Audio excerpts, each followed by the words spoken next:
Hello everyone. Before we start, make sure to like and subscribe to the channel, and leave a comment with where you're from and what time you're watching. That way, YouTube will keep showing you stories just like this one. Now, let's begin. Christmas has always been my favorite holiday. The lights, the food, the feeling of belonging somewhere warm, while the world outside turns cold and dark. So when my boyfriend Kevin invited me to spend the holiday with his family in their farmhouse outside of Cedar Rapids, Iowa, I thought it would be perfect. We had been dating for about 8 months, and things were getting serious enough that meeting the whole extended family felt like the natural next step. I remember packing my suitcase that Thursday morning, carefully wrapping the gifts I had bought for his parents and his 2 sisters, feeling nervous but excited. My own family had scattered across the country after my parents split up when I was finishing college back in 2015, so the idea of a big traditional Christmas dinner with a real family felt like something out of a movie. Kevin kept telling me how much they would love me, how his mom made the best honey-glazed ham, how his dad would probably fall asleep in his recliner after dessert like he did every year. I believed every word. We arrived around 4 in the afternoon on December 23, 2023. The farmhouse sat at the end of a long gravel driveway, surrounded by flat, frozen fields that stretched out in every direction, like an ocean of brown and white. It was bigger than I expected, a 2-story wooden structure painted pale blue, with a wraparound porch decorated with string lights and plastic candy canes. There were already 5 or 6 cars parked in front when we pulled up, and I could see shadows moving behind the frosted windows. Kevin squeezed my hand and smiled before we got out. The cold hit me immediately, that sharp Iowa wind cutting right through my coat. His mother, a heavy-set woman named Darlene with silver hair pinned up in a bun, opened the front door before we even reached the porch steps. She hugged Kevin for a long time, rocking him back and forth like he was still a little boy. When she finally turned to me, her smile stayed in place, but something behind her eyes shifted. She looked me up and down slowly, then said, "So you are the one." Not, "Nice to meet you." Not, "Welcome." Just that. "So you are the one." Inside, the house smelled like cinnamon and wood smoke, and the living room was packed with people. Kevin introduced me to everyone so fast that I could barely keep track of names and faces. His father, a wiry man named Donald with a gray mustache and deep-set eyes, shook my hand without saying a word. His older sister, Tammy, who looked like a harder version of Darlene, gave me a quick nod from across the room. His younger sister, April, at least smiled, though it faded the moment her mother glanced at her. There were aunts and uncles and cousins scattered around on couches and folding chairs, and every single one of them seemed to stop their conversations when I walked in. The Christmas tree in the corner was enormous, covered in what looked like decades' worth of ornaments, and above the fireplace hung a wooden sign that read, "Family First, Family Forever." I tried to make small talk with a few people, asking about their drive or commenting on the decorations, but every response I got was short and clipped. Kevin kept disappearing to help with things in the kitchen or to catch up with relatives he had not seen in months, leaving me alone in a room full of strangers who clearly had no interest in making me feel welcome. Dinner that first night was uncomfortable in ways I still struggle to put into words. We all crowded around a long table in the dining room, and Darlene made a point of seating me at the very end, as far from Kevin as possible. He was sandwiched between his sisters near the head of the table, and every time I tried to catch his eye, someone would lean in to talk to him or pass a dish that blocked my view. The food was good, I remember that much, but I could barely taste it. Conversations happened around me but never included me. At one point, Tammy said something about how Kevin used to bring home better choices in college, and the whole table laughed except for Kevin, who just stared at his plate. I waited for him to say something, to defend me, but he stayed quiet. After dinner, Darlene asked me to help clear the table while everyone else moved to the living room for coffee and pie. I spent 20 minutes alone in that kitchen, scraping plates and loading the dishwasher, listening to laughter coming from the other room. When I finally finished and went to join them, the conversation stopped the second I appeared in the doorway, Darlene looked at me with that same flat smile and said, "Oh, we were just talking about family things. You would not understand."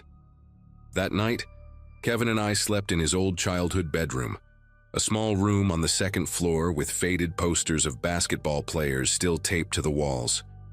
I tried to tell him how I was feeling, how his family seemed cold toward me, how the comment at dinner had hurt. He sighed and rubbed his face and told me I was being too sensitive, that his family was just like that with new people, that I needed to give them time. He fell asleep within minutes, but I lay awake for hours staring at the ceiling and listening to the old house creak and settle around me. At some point after midnight, I heard footsteps in the hallway outside our door. They stopped right in front of the room and stayed there for what felt like 5 full minutes before finally moving away. I told myself it was nothing, probably just someone going to the bathroom. But sleep did not come easy after that. When I finally drifted off, I dreamed about being trapped in a room with no doors while faceless people pressed against the walls, watching me. I woke up to gray morning light and the smell of bacon drifting up from downstairs. And for a brief moment, I let myself believe that maybe today would be different. Maybe they just needed to warm up to me. Christmas Eve started with breakfast in the kitchen, and I made an effort to be helpful and friendly despite how exhausted I felt. I offered to help Darlene with the cooking, but she told me she had it under control and that I should just stay out of the way. So I sat at the kitchen table with a cup of coffee while the women of the family bustled around me, talking to each other as if I was not even there. Around noon, more relatives started arriving, and the house grew louder and more crowded. I noticed that people kept having hushed conversations that would stop whenever I walked into a room. Kevin was no help at all. He spent most of the day outside with his father and his uncles, working on something in the barn, and every time I tried to go find him, one of his relatives would redirect me back inside with some excuse.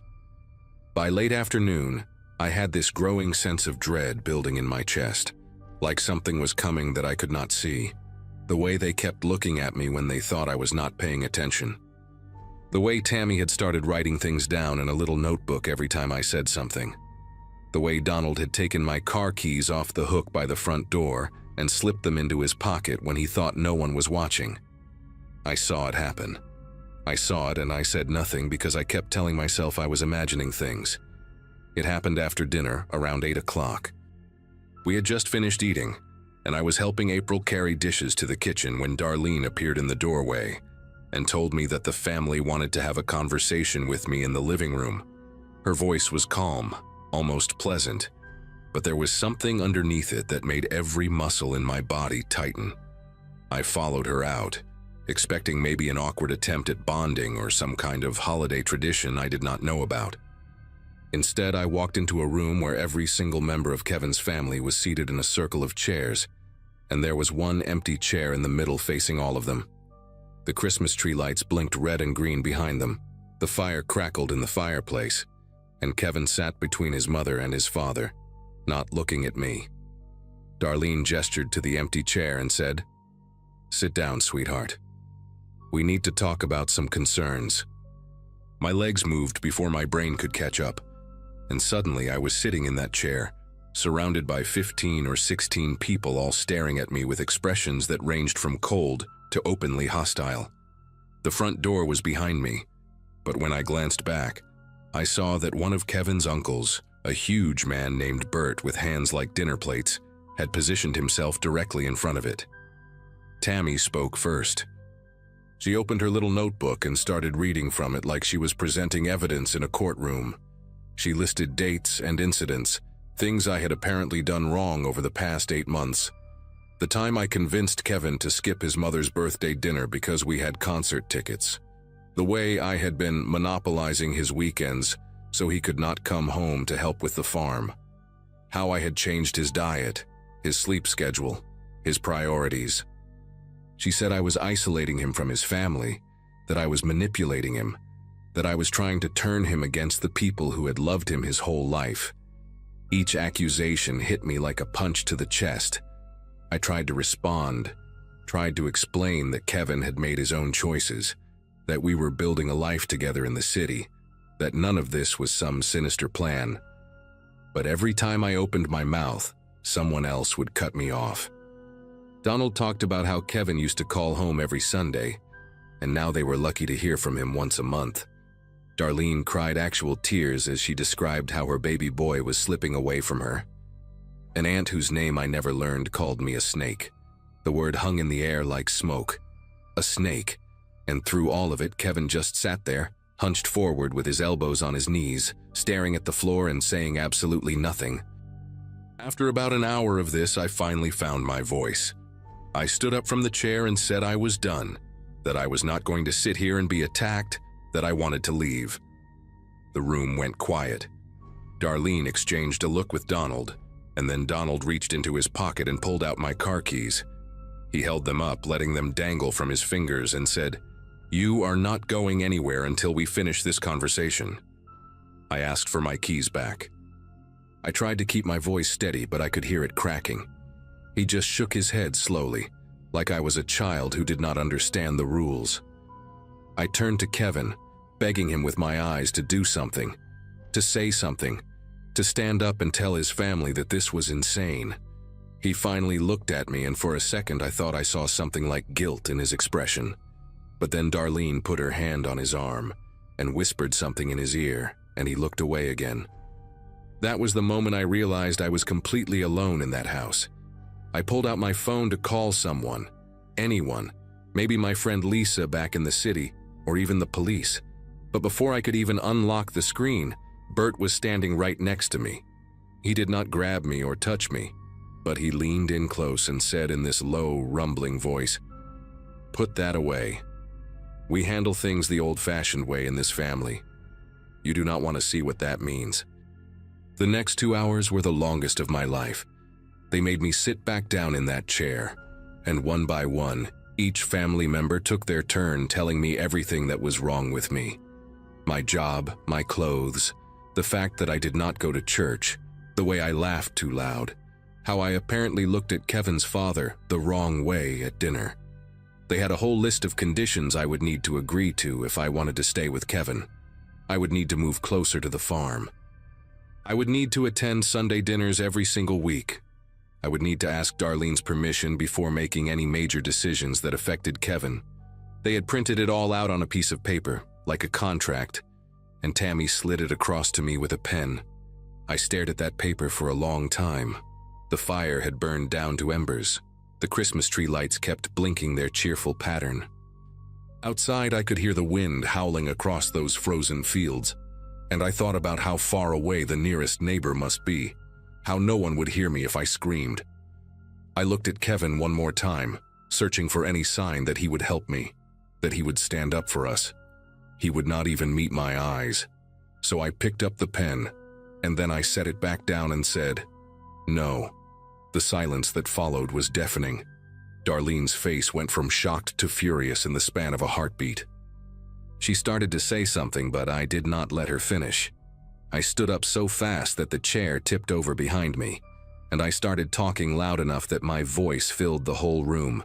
I told them that what they were doing was insane, that holding someone against their will was a crime, that I would call the police the second I got out of there, and they would all have to explain themselves. I was shaking, my whole body trembling, but something inside me had snapped, and I was not going to let these people break me. I pointed at Donald and demanded my keys. I pointed at Bert and told him to get away from the door. And then I looked at Kevin, really looked at him, and I said, "If you do not stand up right now and walk out of here with me, we are done. Forever." The room held its breath. Kevin's face had gone pale, and I could see his jaw working like he was trying to chew through something tough. Finally, after what felt like an eternity, he stood up. Darlene grabbed at his arm, but he shook her off. He walked over to his father, held out his hand, and said, "Give her the keys, Dad." Donald stared at him for a long moment, something ugly passing behind his eyes. But Kevin did not back down, and eventually, slowly, Donald dropped the keys into Kevin's palm. We walked out of that house together, and nobody tried to stop us. Maybe they were too shocked. Maybe they realized they had pushed too far. I do not know, and I do not care. The cold air hit me like a slap when we stepped onto the porch, and I had never been so grateful for anything in my life. Kevin drove because I was shaking too hard to hold the wheel. We did not talk for the first hour, just drove through the dark Iowa night with nothing but fields and silence around us. When we finally stopped at a gas station somewhere near Des Moines, I got out and threw up in the parking lot. Kevin held my hair back and kept saying he was sorry, over and over, like a broken record. I wanted to scream at him, to ask him why he had not said anything sooner, why he had let it go on for so long. But I was too exhausted. We drove all night and made it back to the city by sunrise on Christmas morning. I spent the holiday alone in my apartment, eating cereal and staring at the wall, trying to process what had happened. Kevin and I tried to make it work for another few weeks after that, but something between us had shattered in that living room, and there was no putting it back together. I ended things in January, and I have not spoken to him since. It has been almost a year now, and I still think about that night more often than I would like to admit. Sometimes I wonder what would have happened if I had signed that paper, if I had given in, and let them mold me into whatever they thought Kevin deserved. Would I still be driving out to that farmhouse every Sunday, sitting at that long table, pretending to be someone I am not? The thought makes me sick. I learned something important in that living room, surrounded by people who had decided I was the enemy before I even walked through the door. I learned that some families are not built on love. They are built on control, on loyalty that looks more like fear, on traditions that exist to keep everyone in line. And I learned that no matter how much you want someone, no matter how much you think you love them, you cannot save a person who will not save themselves. Kevin made his choice when he sat there in silence and let them tear me apart. He made another choice when he finally stood up, but it was too late by then. The damage was done. I hope he is okay, wherever he is. I hope he eventually finds the strength to break free from that family for good. But that is not my fight anymore. I got out. And every Christmas since, I celebrate alone, with cheap wine and a movie and the doors locked tight. It is not the warm family holiday I used to dream about. But at least I am safe. At least I am free.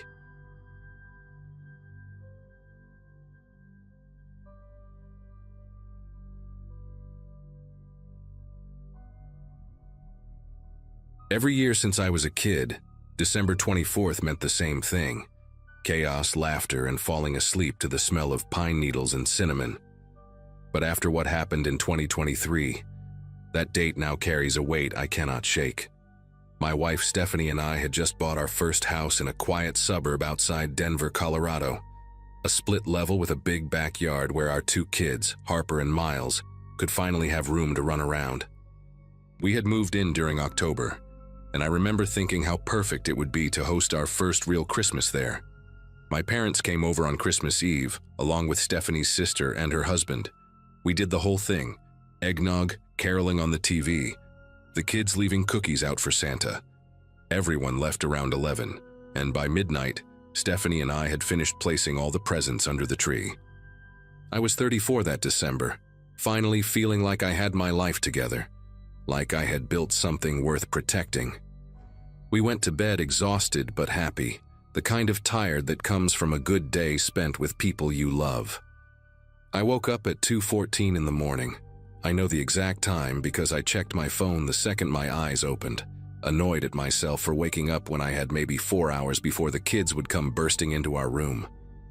At first I thought it was nothing, maybe just my body adjusting to the new house settling in the cold. But then I heard it again, a soft, papery rustle coming from downstairs. My first thought was Harper. She was 7 and had been talking non-stop about wanting to see what Santa brought. I figured she had snuck down to peek at the presents, maybe even started unwrapping one corner like she did last year at my parents' place. I slid out of bed slowly, not wanting to wake Stephanie, and walked toward the hallway in just my sweatpants and an old college shirt. I did not turn on any lights because I wanted to catch Harper in the act, maybe give her a little scare and send her back to bed with a warning. I moved down the first few steps, my bare feet silent on the carpet, and that was when I saw something that made every muscle in my body lock up. there was a man kneeling beside our Christmas tree.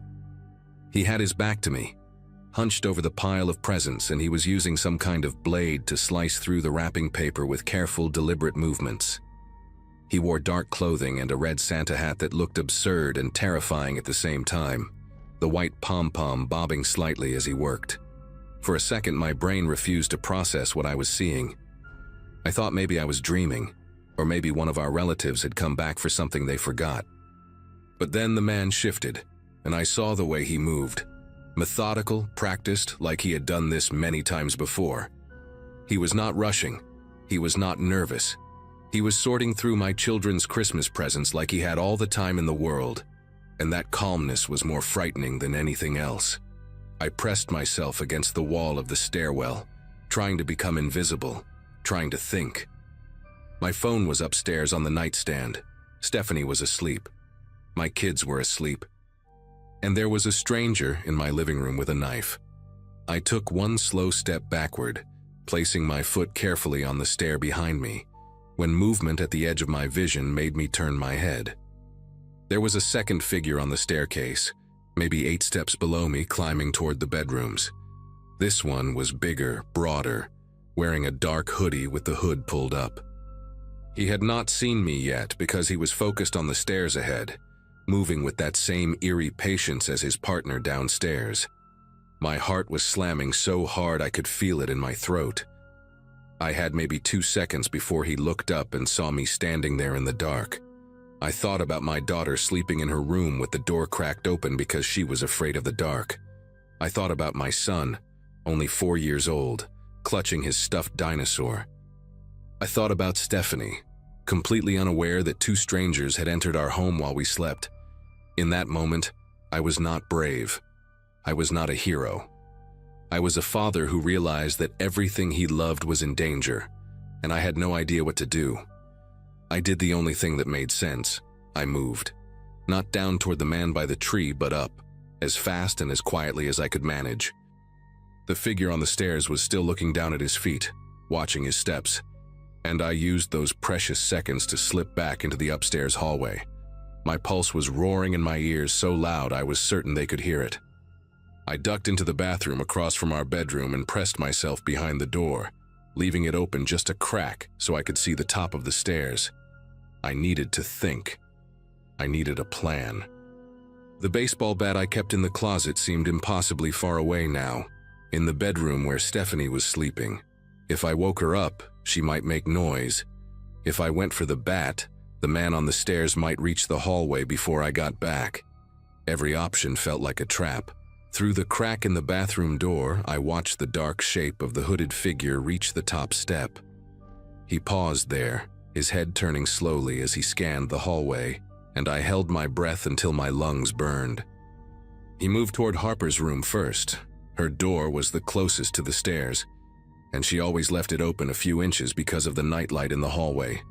I watched him push it open wider with one gloved hand, and something inside me snapped. I stopped thinking about plans and options and what made sense. I stepped out of the bathroom, crossed the hallway in 3 strides, and grabbed the back of his hoodie with both hands before he could step inside my daughter's room. The man was heavier than me, probably had 40 pounds on my frame, but I had momentum and rage and the kind of strength that only comes when your child is 10 feet away from a stranger in the dark. I yanked him backward with everything I had, and we both went down hard on the hallway floor. He let out a grunt of surprise, and somewhere downstairs I heard the other one call out, a sharp, questioning sound that was not quite a word. The man beneath me started thrashing, trying to twist around, and I felt something hard press against my ribs. A flashlight, maybe, or something worse. I did not wait to find out. I drove my elbow into the side of his head, once, twice, and then I was on my feet again, screaming for Stephanie to wake up, to call 911 to get the kids. Everything after that happened in fragments, like my brain could only record pieces at a time. Stephanie's voice, confused and then terrified, asking what was happening. Harper crying out from her room, that high-pitched wail that children make when they wake up scared. The man on the floor groaning, rolling onto his side, and me standing over him with my fists clenched, waiting for him to get up so I could hit him again. I heard footsteps pounding up the stairs, the second intruder, the one with the Santa hat, coming to help his partner. I grabbed the only thing within reach, a heavy ceramic vase that Stephanie's mother had given us as a housewarming gift, and I positioned myself between the staircase and my daughter's door. When the man in the Santa hat appeared at the top of the stairs, I did not hesitate. I swung the vase at his face with both hands, and it connected with a sound I will never forget, a wet, crunching impact that sent him stumbling backward. He caught himself on the railing, blood streaming from his nose, and for one long second we just stared at each other. His eyes were wide and shocked above a black cloth mask that covered the lower half of his face. He was younger than I expected, maybe mid-20s, and in that moment he looked almost as scared as I felt. He ran. He turned around and went down those stairs so fast he nearly fell, and I heard the front door slam open as he fled into the night. The man on the hallway floor was trying to crawl toward the stairs now, leaving a smear of blood on the carpet from where my elbow had split something open on his face. Stephanie was in the doorway of our bedroom with her phone pressed to her ear, her voice shaking as she told the 911 operator our address. I could hear Harper sobbing and Miles calling out for Mommy, and I wanted to go to them so badly it hurt, but I could not take my eyes off the man on the floor. He made it to the top of the stairs, pulled himself up using the railing, and half ran, half fell down to the first floor. I followed him to the top step and watched him stumble through the living room, past the scattered presents and torn wrapping paper, and out the same door his partner had used. The whole thing, from the moment I woke up to the moment they were gone, was maybe 4 minutes. It felt like hours. It felt like seconds. When I finally let myself breathe, my legs gave out, and I sat down right there on the top stair, shaking so hard my teeth were chattering. The police arrived in under 6 minutes, though it felt like an eternity. Stephanie had gathered both kids into our bedroom and locked the door, and I stayed at the top of the stairs with that broken vase still clutched in my hand, watching the front door like the men might come back at any moment. When I saw the red and blue lights flashing through the living room windows, I nearly started crying. 2 officers came in with their weapons drawn, clearing each room before they let us come downstairs.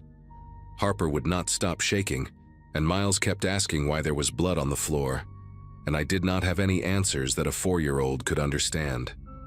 One of the officers, a woman with short gray hair and a calm voice that seemed designed for moments like this, sat with Stephanie and the kids while her partner walked me through the house.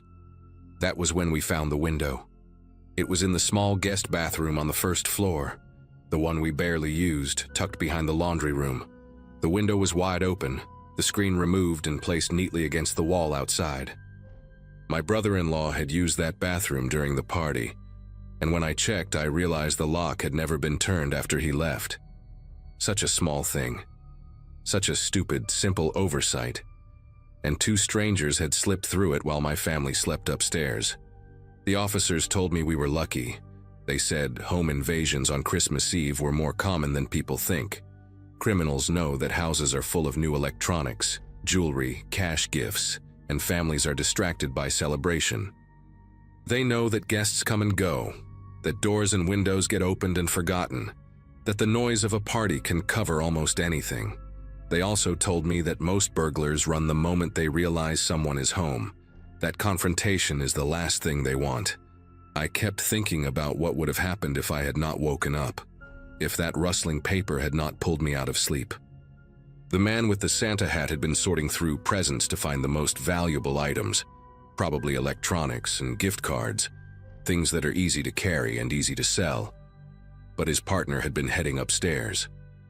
The officer did not say what he thought the second man was looking for up there, and I did not ask, because some questions have answers you do not want to hear.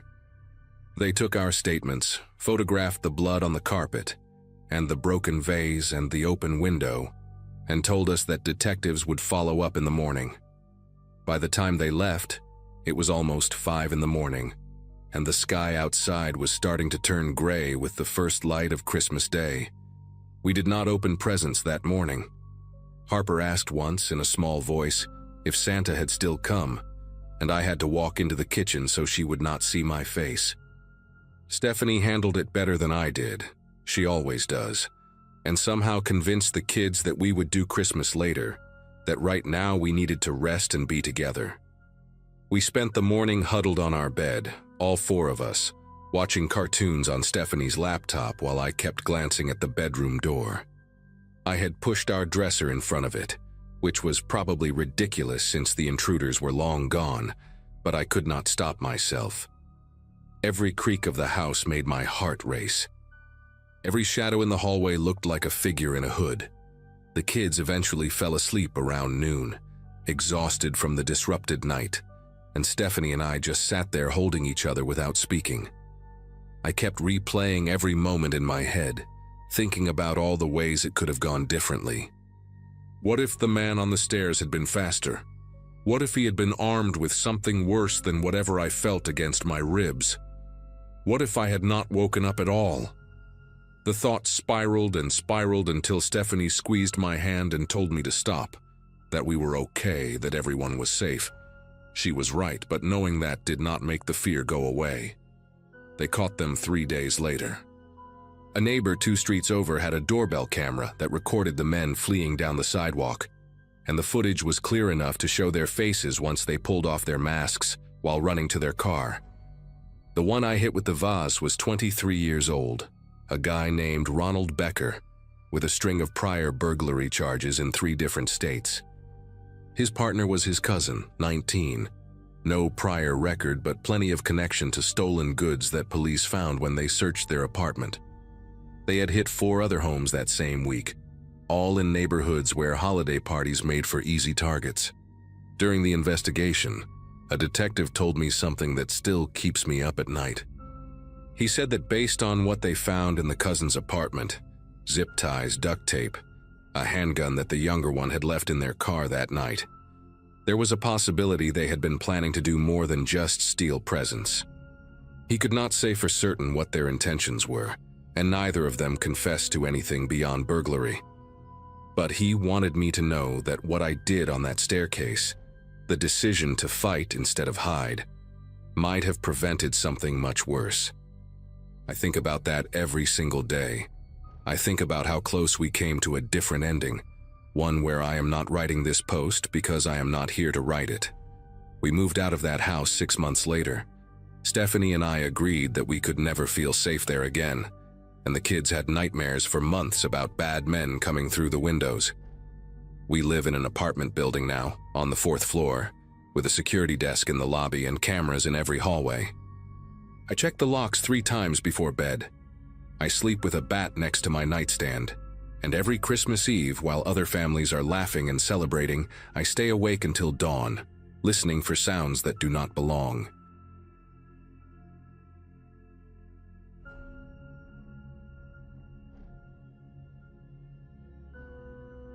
Volunteering for the Ashford Winter Festival seemed like a good idea, until I realized it meant standing outside for 6 hours in December checking vendor permits. My sister Amanda had convinced me to sign up, insisting I needed to do something other than mope around that apartment. She wasn't wrong. After my divorce finalized in August, I'd spent most evenings staring at my phone and drinking cheap wine, scrolling through photos of my ex-husband's new life like some kind of masochist. Moving back to my hometown had felt like admitting defeat, but the rent above the pharmacy on Main Street was affordable, and I needed a fresh start somewhere familiar. The annual festival brought out everyone in town, all bundled up in their winter coats, wandering between craft booths and food trucks, while Christmas music blared from speakers mounted on every lamppost. By the time I graduated high school back in 2013, I'd already been dreaming of leaving Ashford behind, but here I was at 30, clipboard in hand, making sure the kettle corn guy had the right permits, and the jewelry vendors weren't blocking the sidewalk. Life has a funny way of circling back on you. The festival stretched along Main Street for 4 blocks, with the official bonfire set up at the north end near the community center. I could see the orange glow from where I stood, hear the high school choir singing carols while families gathered around to roast marshmallows. The fire department had 2 guys stationed there in reflective vests, keeping watch to make sure nobody got hurt. Everything ran like clockwork in Ashford, predictable and safe, which was exactly what I'd been craving after the mess of my marriage. Around 8 that evening, the cold started seeping through my jacket, making my fingers ache even inside my gloves. I decided to cut through the alley behind the pharmacy to run upstairs and grab my heavier coat. That's when I noticed the smoke. Thick, dark smoke rising into the night sky from somewhere past the south end of Main Street, near the old Hutchinson barn that had been abandoned since I was a kid. My brain immediately jumped to teenagers starting their own fire, probably trying to drink beer and feel rebellious away from their parents. But something about the smoke bothered me. It was too much, too dark, and coming from the wrong direction entirely if you were trying to stay hidden from the festival crowds. I should have just grabbed my coat and gone back to my post. I should have assumed it was nothing, maybe some debris burning in a barrel or a controlled burn someone forgot to mention. But curiosity has always been my worst quality, the thing that made me check my ex's phone in the first place and find all those messages that ended my marriage. So instead of being smart, I walked toward the smoke. The alley behind Main Street was mostly empty, just a few people cutting through to get to the parking lot faster. I passed the back entrance to the hardware store and the dumpsters behind the diner, my boots crunching on gravel and bits of ice. The temperature felt even colder away from the crowds, away from the body heat and the lights. As I got closer to the Hutchinson property, the smell hit me first. Not wood smoke like you'd expect from a campfire, but something chemical and sharp that made my throat tighten. The barn sat about 50 yards off Main Street, surrounded by a chain-link fence that had more holes than actual fence at this point. Kids had been sneaking in there for years to drink and fool around, leaving behind beer cans and cigarette butts. I'd done it myself back in high school, making out with Tommy Brennan on a dare while our friends kept watch outside. The smoke was definitely coming from behind the barn, rising in thick plumes that looked almost black against the night sky. I pulled out my phone and turned on the flashlight, ducking through one of the gaps in the fence. My heart was pounding now. Not from fear exactly, but from that electric feeling you get when you know you're seeing something you're not supposed to see. The ground was uneven, full of frozen mud and dead weeds that grabbed at my ankles. I could hear the festival in the distance, all those voices singing and laughing, completely unaware that anything was wrong. When I rounded the corner of the barn, I saw the fire. It was bigger than I expected, burning in what looked like an old oil drum someone had dragged out there. The flames licked up into the darkness, casting flickering shadows across the weathered wood of the barn. And then I saw the person, a figure maybe 20 feet away from me, hunched over the drum and tossing something into the flames. They were wearing dark clothes, a heavy jacket with the hood pulled up, and they moved quickly, urgently, like they were racing against time. My breath caught in my chest. I stepped back instinctively, trying to stay in the shadows, but my boot hit a piece of metal and it made a loud clang that echoed across the empty lot. The figure's head snapped up. For a second, neither of us moved. I could see their face partially illuminated by the firelight, but the hood cast too many shadows for me to make out any real features. Then they dropped whatever they'd been holding and ran. Not toward me, thank God, but in the opposite direction, cutting through the far side of the property toward the woods that bordered the edge of town. They moved fast, stumbling once on the rough terrain but recovering quickly, and within seconds they disappeared into the tree line. My legs felt like they'd been filled with cement. Every instinct screamed at me to run back to the festival, to find a cop or a firefighter or literally anyone else to deal with this. But I couldn't stop staring at the oil drum, at the flames still crackling and spitting embers into the air. Whatever that person had been burning, there was still evidence left. I took a few shaky steps forward, holding my phone up to get a better look. The heat from the fire hit my face, making my eyes water. Inside the drum I could see fabric, dark pieces of what looked like clothing curling and blackening in the flames.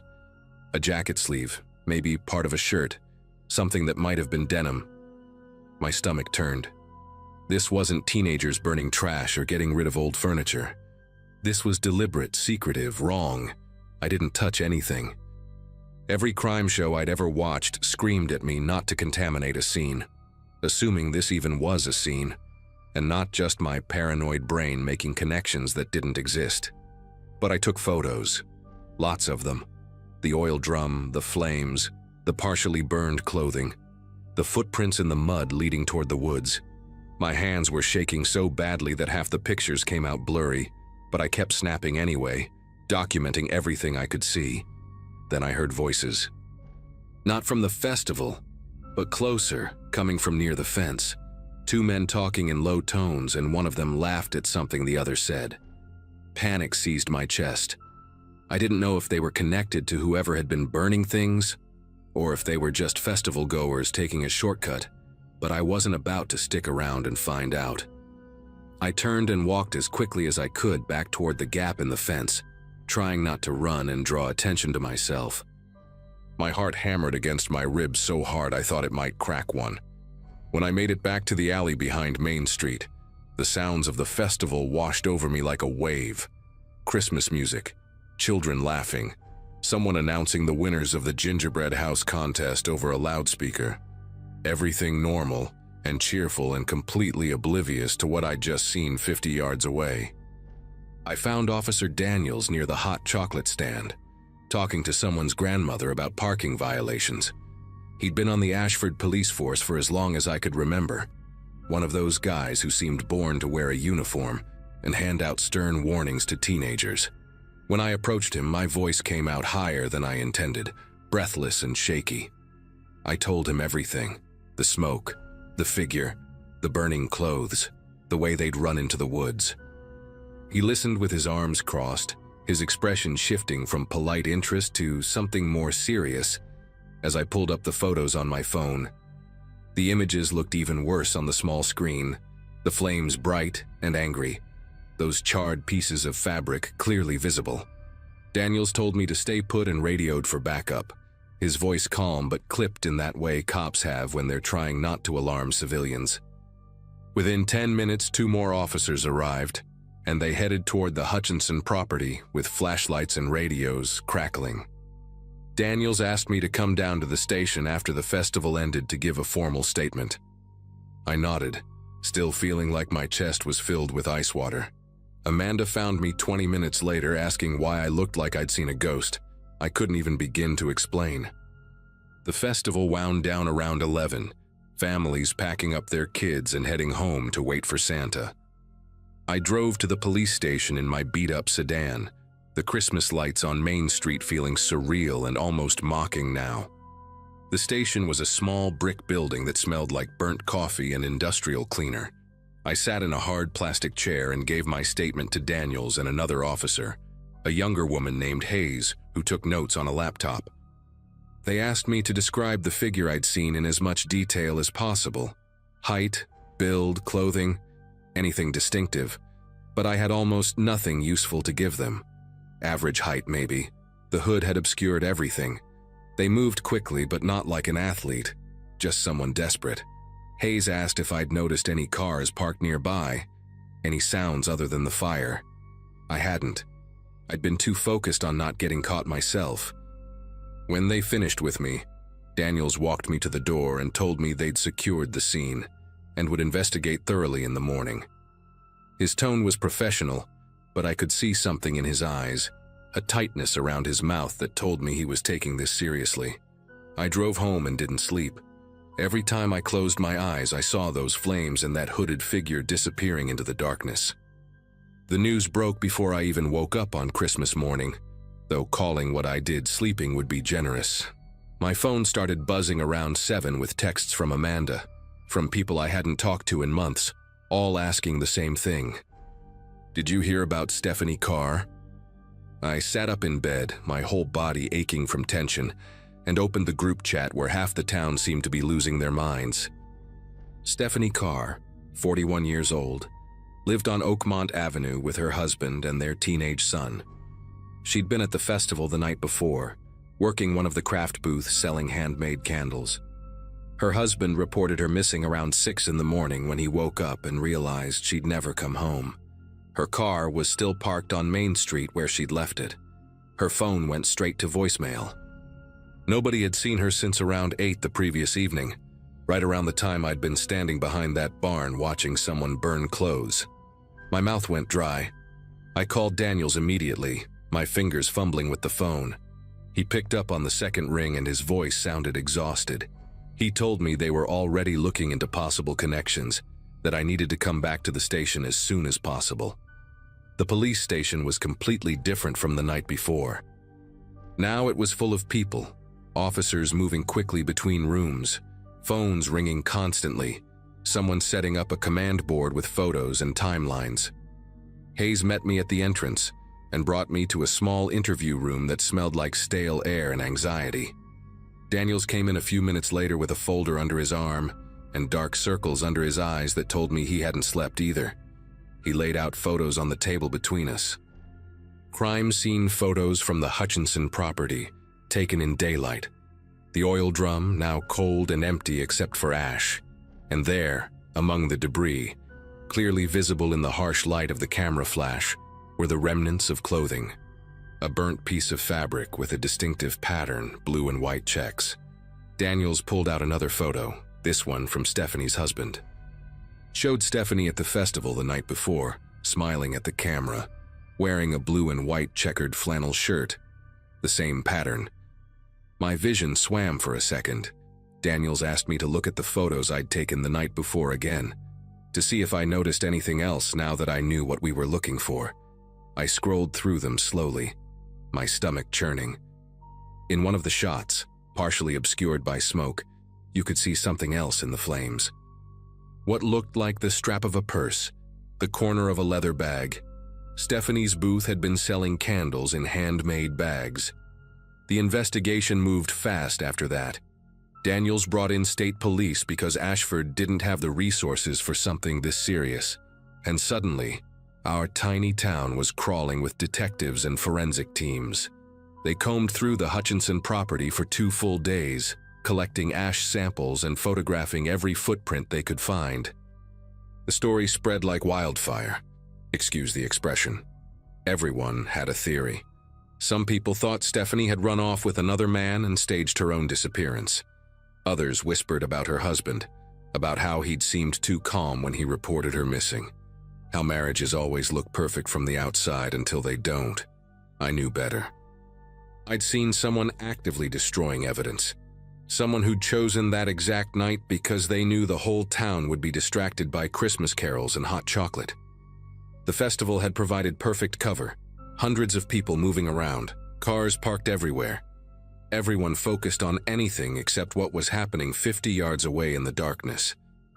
On the 3rd day after Christmas, they found her. A hiker's dog picked up a scent in the woods about 2 miles from the Hutchinson barn, leading them to a shallow grave covered with branches and frozen leaves.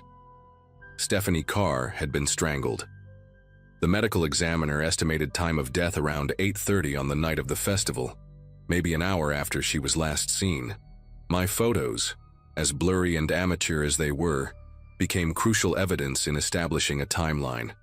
The arrest came 2 weeks later, and it wasn't who anyone expected. Brian Kimball, a 46-year-old contractor who'd done work on half the houses in Ashford, including Stephanie's. Turned out he'd been having an affair with her for 8 months, and when she tried to end it, threatened to tell her husband everything. She'd called it off that night at the festival, told him it was over for good. Security footage from the pharmacy caught him following her when she left her booth, walking toward the back of Main Street. The footprints at the scene matched his work boots. Fibers from his truck were found on her body. He'd killed her in a moment of rage, panicked, and then tried to destroy any evidence that might connect them by burning her belongings during the festival when he thought nobody would notice an extra fire. But he hadn't counted on someone like me. Someone bored and curious enough to investigate smoke coming from the wrong direction. During the trial, the prosecutor used my testimony and my photos extensively. I had to sit on that stand and describe everything I'd seen, everything I'd felt in that moment when I realized I was watching someone cover up a murder. The defense tried to argue that I couldn't identify their client, that the figure could have been anyone. They were right about that part. I never saw his face, but the physical evidence, combined with the timeline my photos established, was enough. Brian Kimball was convicted and sentenced to life without parole. I still live in Ashford, still in that apartment above the pharmacy. The festival happens every year, same decorations, same carolers, same hot chocolate stand. But I don't volunteer anymore.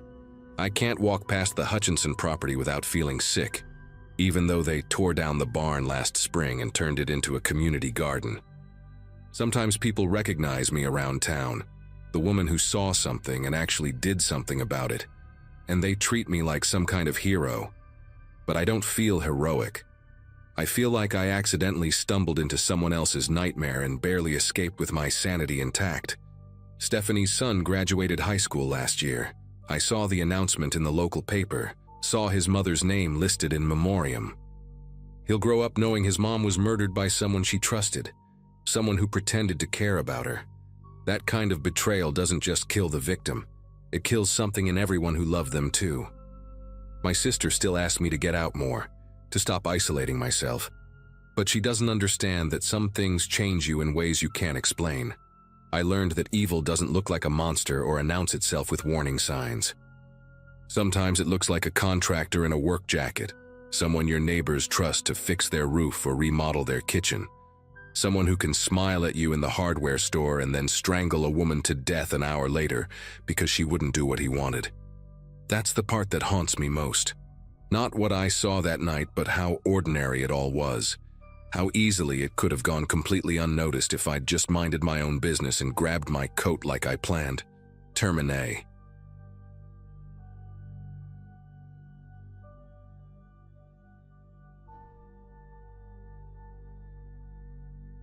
Carla had been planning our Christmas Eve gathering since early November. She wanted everything perfect for our first holiday season in the new house, a modest 3-bedroom we had closed on back in September, tucked away in a quiet suburb outside Charlotte, North Carolina. Our daughter Sophie had just turned 5, and our son Eli was 7, old enough to remember this Christmas for years to come. My parents made the drive down from Maryland, and Carla's sister Renee came with her husband and their twin toddlers. By 6 in the evening, the house was alive with warmth and noise, the smell of cinnamon candles mixing with roasted ham, string lights glowing along the staircase banister. A playlist of old Christmas classics hummed softly through the Bluetooth speaker in the kitchen. Watching everyone gathered in our living room, I felt a quiet pride settle in my chest. At 33, after years of renting cramped apartments and saving every spare dollar, I had finally built something real for my family. Our next-door neighbor was a man named Glenn Partridge.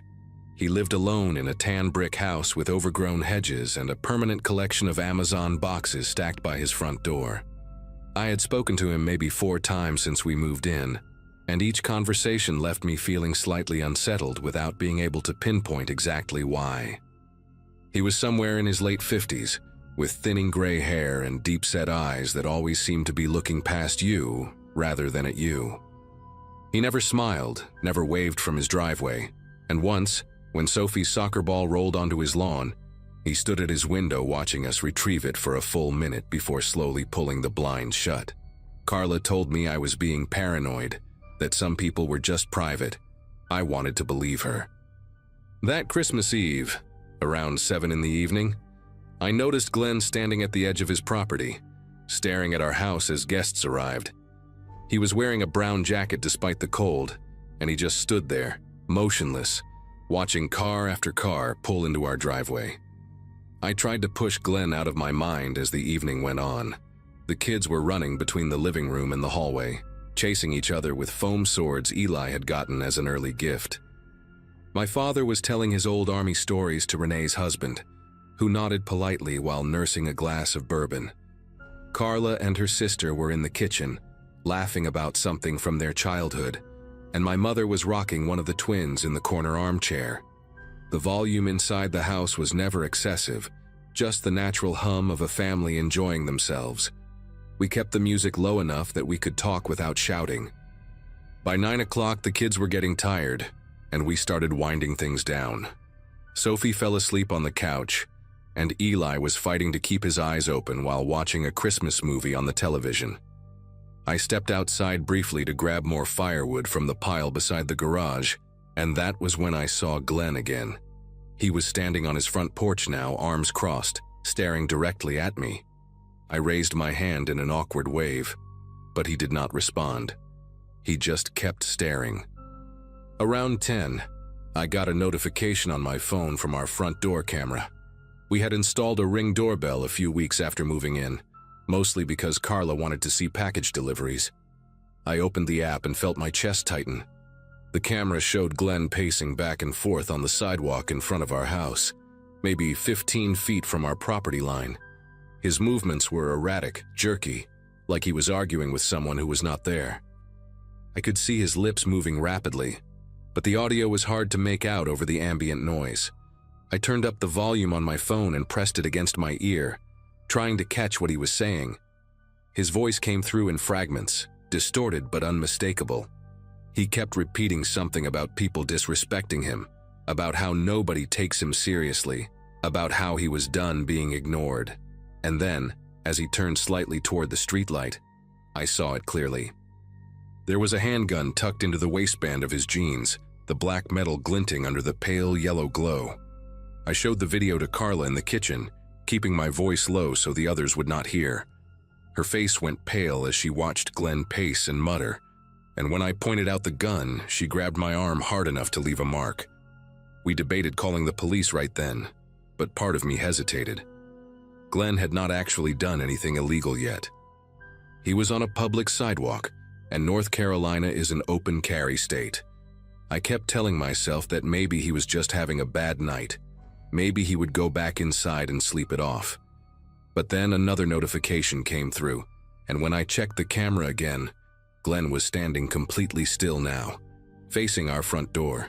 His hands were at his sides, and he was no longer talking to himself. He was just staring at the house with an intensity that made my mouth go dry. My father noticed something was wrong and came over, asking if everything was all right. I did not know how to explain it, so I just handed him my phone and let him watch for himself. His expression hardened immediately. He had seen combat in Vietnam, and I think he recognized danger in a way that I, in my comfortable suburban life, had never learned to. My father told me to stay inside and keep everyone calm while he went to talk to Glenn. I tried to stop him, tried to tell him about the gun, but he waved me off with the confidence of a man who had faced worse. I watched through the living room window as my father walked down the driveway, his posture relaxed but deliberate. Glenn saw him coming and did not move. They stood about 10 feet apart, and I could see my father talking, his hands open and visible in a gesture of peace. For a moment, I thought it might actually work. Glenn seemed to be listening, his head tilted slightly to one side. Then, without any warning at all, everything changed. Glenn reached down to his waistband and pulled out the handgun, holding it at his side but not quite pointing it at my father. He said something I could not hear from inside the house, but I saw my father's body stiffen. I was already moving toward the front door when Glenn raised his voice loud enough for the whole street to hear. He was screaming now, demanding that we end the party immediately, saying the noise was a direct attack on him, that we had been plotting against him for months. I yanked the front door open and stepped onto the porch, my heart hammering against my ribs. Glenn swung his attention toward me, and for the first time I saw his eyes up close in the dim light. They were wide, almost feverish, and there was a disconnect in them that I had never noticed before. It was like he was looking at me, but also looking at something else entirely, something that existed only in his mind. My father had not moved, had not flinched, and I tried to match his composure even though every instinct in my body was telling me to run. Glenn pointed at me with his free hand, the gun still gripped tightly in the other. He said I knew what I had done, that everyone on the street knew, that we had been sending him signals through the noise, through the cars, through the lights. He said he had documented everything, that he had recordings, that the police were in on it too, but he was going to prove it all. His words tumbled out in a rapid, disjointed stream, jumping from accusation to accusation without any coherent thread. I realized then that Glenn was not just angry. There was something deeply broken inside him. Carla had already called 911 from inside the house. I could hear her voice through the open door, high and strained, giving our address and describing the situation. My father slowly raised both hands, palms out, and took a small step backward. He spoke to Glenn in a low, steady voice, telling him that we did not want any trouble, that we were just having a family dinner, that nobody was plotting anything. Glenn shook his head violently, his lips curling back in a grimace. He said that was exactly what we would say, that we had rehearsed it, that he was not stupid. The gun in his hand twitched, and I felt my legs turn to rubber. My children were inside that house. My mother, Carla, everyone I loved was just a few feet away, separated from this man by nothing but a wooden door and a few walls. I thought about what a bullet could do, how easily it could tear through drywall and insulation, how quickly everything could end. The Christmas lights on our staircase suddenly seemed absurd, mocking, a reminder of how naive I had been to think this night would be perfect. The sirens came before Glenn could make his next move. I heard them in the distance first, a faint wail that grew louder with each passing second. Glenn heard them too, and something shifted in his expression. The feverish intensity in his eyes flickered, replaced by a flash of confusion, and then something that almost looked like fear. He glanced toward the end of the street, then back at us, then at the gun in his hand as if he had forgotten he was holding it. My father used that moment of hesitation to take another step back, putting more distance between himself and Glenn.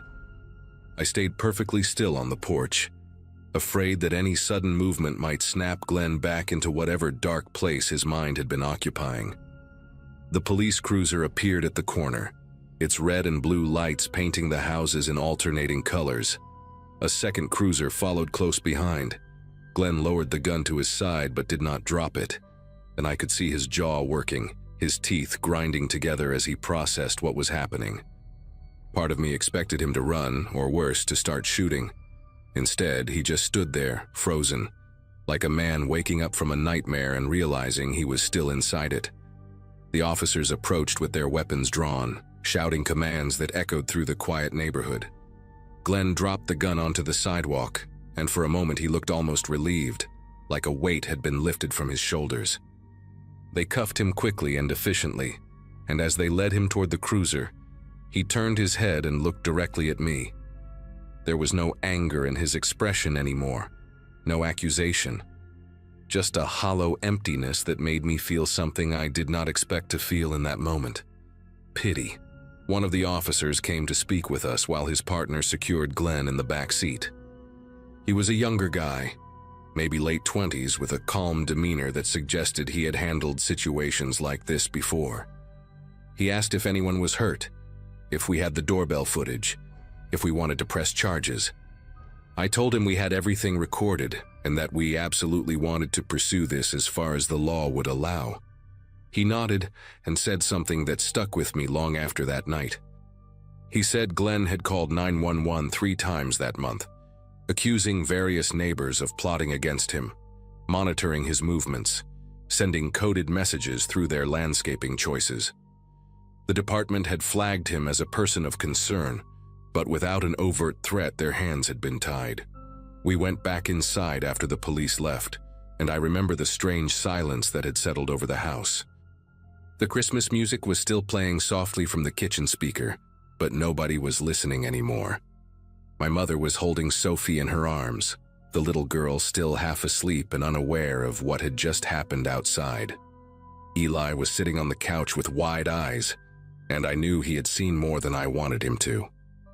Renee's husband was pouring himself another bourbon with hands that were not quite steady, and Carla was standing by the window, staring at the empty spot on the sidewalk where Glenn had been standing just minutes before. Nobody knew what to say. The ham was getting cold on the counter, and the fire in the hearth had burned down to embers. I walked over to Carla and put my arm around her, and she leaned into me without saying a word. My father came inside last, closing the door behind him and locking the deadbolt with a heavy click. He looked at me and gave a small nod, the kind of silent acknowledgement that passed between men who had just survived something together. Glenn was charged with aggravated assault and menacing, and he was held without bail pending a psychiatric evaluation. We learned later that he had been diagnosed with severe paranoid schizophrenia years ago, but had stopped taking his medication sometime in the fall. His family, what little he had left, lived out of state and had lost contact with him after he pushed them away with accusations similar to the ones he had thrown at us.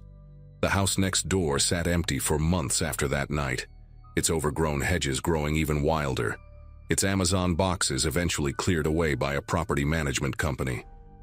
We put up a fence the following spring, a tall wooden barrier that blocked our view of his property entirely. It was not really about security anymore. It was about not having to look at that tan brick house every time I stepped outside. Sophie and Eli do not remember much about that Christmas Eve, and I am grateful for that. But sometimes when I check the Ring camera at night before going to bed, I still feel a flicker of that old fear.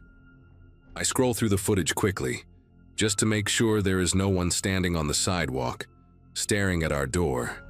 So far, there never is. But I check anyway, every single night, because I learned something that Christmas about how quickly the world can turn dangerous, and I am never going to forget it.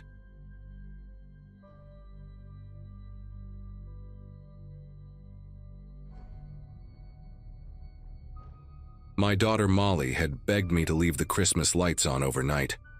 She was spending Christmas Eve at her father's place this year, part of the custody arrangement we had worked out after the divorce. But she made me promise on the phone that I would keep the tree glowing until morning. "It looks magical from outside, Mom," she had said, and even though she would not be there to see it, I left them on anyway.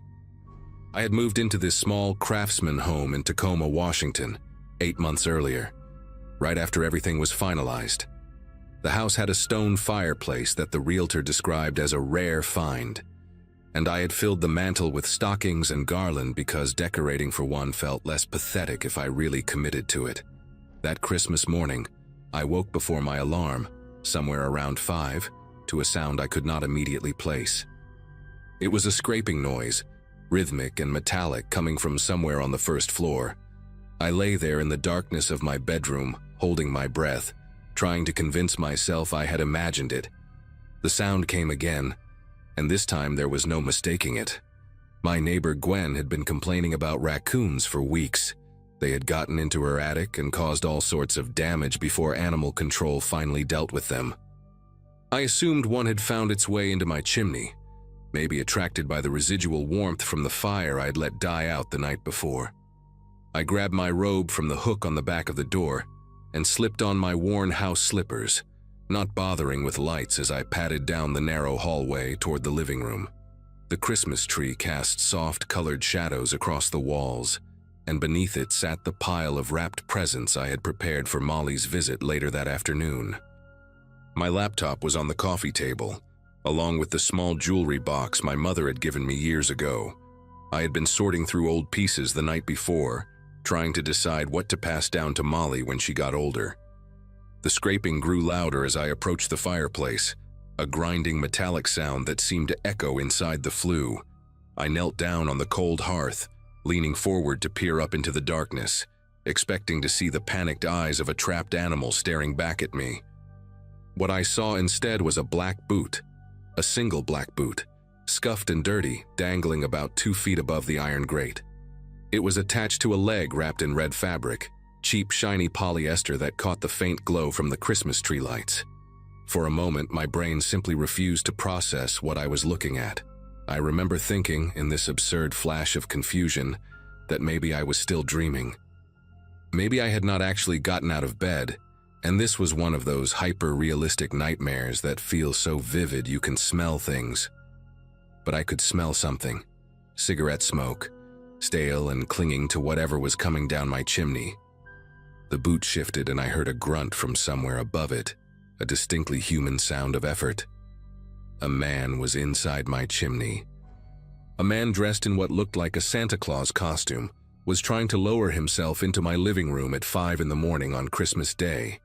I scrambled backwards so fast that I knocked into the coffee table, sending my mother's jewelry box clattering to the floor. The noise must have startled him because the movement stopped. I could hear breathing now, heavy, labored breathing echoing down the flue. I was on my hands and knees on the living room floor, staring at that single boot suspended in the darkness of my fireplace, and I could not make myself move. My phone was upstairs on my nightstand. The landline I never used was in the kitchen. Every logical thought seemed to crash into a wall of pure, paralyzing disbelief. Then the boot moved again, dropping another few inches, and I saw more of the leg emerge. The red velvet pants with white fur trim at the cuff, the kind you see on those cheap Santa costumes at party stores. A second boot appeared beside the first one. He was coming down. He was actually coming down into my house, and I was just kneeling there on my floor watching it happen like I had lost the ability to function. Something in me finally snapped into gear. Some primal survival instinct that had been dormant my entire comfortable suburban life. And I pushed myself up off the ground and ran for the kitchen. I grabbed the largest knife from the block on the counter, a chef's knife I had gotten as a wedding gift years ago, and barely used for anything more dangerous than chopping onions. The landline phone was mounted on the wall beside the refrigerator, one of those old cordless models that came with the house. I snatched it from the cradle and dialed 911 with fingers that felt numb and clumsy, pressing myself into the corner between the counter and the wall where I could see the doorway to the living room. The operator answered on the second ring, and I remember my voice coming out in this strange whisper, like my body was afraid to make noise even though the rational part of my brain knew I should be screaming. "Someone is breaking into my house," I said. "He's coming down my chimney. He's dressed like Santa Claus." There was a pause on the other end, and I could almost feel the operator trying to decide if this was a prank call. I gave her my address, repeated it twice, and told her to please send someone immediately. She said units were being dispatched and asked me to stay on the line. From where I stood in the kitchen, I could not see the fireplace directly, but I could see the glow of the Christmas lights reflecting off the hallway walls. I heard a thud, the sound of someone landing on the iron grate, followed by a grunt and the scraping of boots on metal. He was inside. Stranger in a Santa costume was now standing in my living room, 5 in the morning, while I hid in my kitchen holding a knife and a phone. I heard footsteps, slow and deliberate, moving across the hardwood floor. Then the sound of rustling, like someone picking through the presents under the tree. The operator was saying something in my ear, asking if I was still there, asking if I could see the intruder, but I could barely process her words. I was focused entirely on those sounds, the footsteps, the rustling, the occasional clink of something being moved. He was going through my things. He was standing in the room where my daughter would open her gifts in a few hours, touching her presents with his hands, and I was hiding in the kitchen like a terrified child. Part of me wanted to charge in there with the knife, but a larger part understood that confronting him could get me killed. The footsteps stopped. For a long, terrible moment, there was complete silence. I pressed myself harder against the wall, gripping the knife so tight that the handle dug into my palm. Then I heard him move again, and this time the footsteps were coming toward the kitchen. I could see his shadow stretching across the hallway floor before I saw him, this distorted silhouette with the unmistakable outline of a Santa hat. He appeared in the doorway, and for the first time I got a clear look at him. He was maybe 50 years old, with a gaunt face and deep-set eyes that seemed to absorb the dim light rather than reflect it. The Santa suit hung loose on his thin frame, the white trim yellowed and matted. The red fabric faded to something closer to rust. He had a pillowcase in one hand, already bulging with whatever he had grabbed from my living room. He saw me in the same instant I saw him, and we both went still. His eyes dropped to the knife in my hand, then back up to my face. He did not look surprised or afraid. He looked annoyed, like I was an inconvenience he had not planned for. "Put that down," he said. His voice was flat, almost bored, with a slight rasp that matched the cigarette smell I had noticed earlier. "I'm just here for the stuff. Stay out of my way and nothing happens to you." I did not put the knife down. I could not have even if I wanted to. My fingers seemed locked around the handle. The 911 operator was still on the line, and I prayed she could hear everything, that the police were already close. He took a step into the kitchen, and I raised the knife higher, my arm trembling visibly. "I already called the cops," I managed to say, and my voice sounded strange in my own ears, higher and thinner than normal. He paused, tilting his head slightly like he was listening for sirens. In that silence, I heard it too, the distant wail of a police siren cutting through the pre-dawn quiet. His expression shifted then, the annoyance giving way to something colder, more calculating. He glanced toward the back door, then at me, then at the door again, clearly weighing his options. He moved fast. 1 second he was standing in the doorway calculating, and the next he had crossed the kitchen in 3 long strides and was yanking open my back door. The cold December air rushed in, carrying the smell of frost and pine. I stayed exactly where I was, still holding that knife, still pressed against the wall, as he disappeared into my backyard. I heard his boots crunching through the thin layer of snow that had fallen the night before, heard the wooden fence groan as he climbed over it, and then nothing. Just the sirens getting closer and the sound of my own ragged breathing filling the kitchen. The operator was asking if I was okay, if he was gone, if I was injured. I told her he had run out the back, gave her a description. Older white male, thin build, Santa costume, heading east through the neighbor's yard. My legs gave out somewhere in the middle of that sentence, and I slid down the wall until I was sitting on the cold tile floor, the knife still clutched in my hand like some kind of lifeline. The police arrived maybe 2 minutes later, though it felt like an hour. 2 patrol cars pulled up in front of my house, their lights painting the snow red and blue. I managed to get up and unlock the front door for them, and then everything became a blur of uniforms and questions and flashlight beams sweeping through my home. They found the pillowcase he had dropped in the backyard.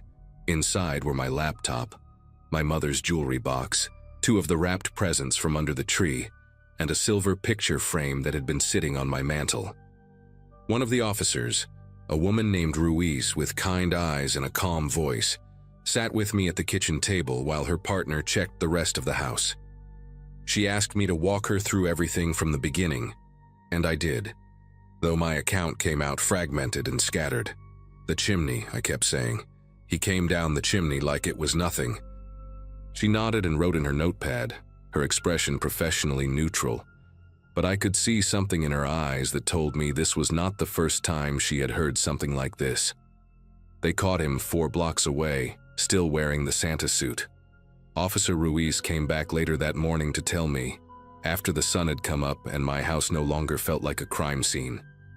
His name was Vincent Holt, 52 years old, with a record that included multiple burglary convictions dating back to the late 90s.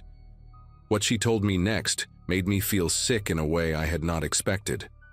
He had been doing this for at least 3 weeks, entering homes through chimneys on Christmas morning, dressed in that ridiculous costume as a form of camouflage. If any neighbor happened to glance out their window at dawn and saw a figure in red and white on a rooftop, they would assume it was a decoration, or maybe dismiss it as their eyes playing tricks in the early light. He had specifically targeted homes where he had observed single women living alone, watching houses for days beforehand to learn routines and identify easy marks.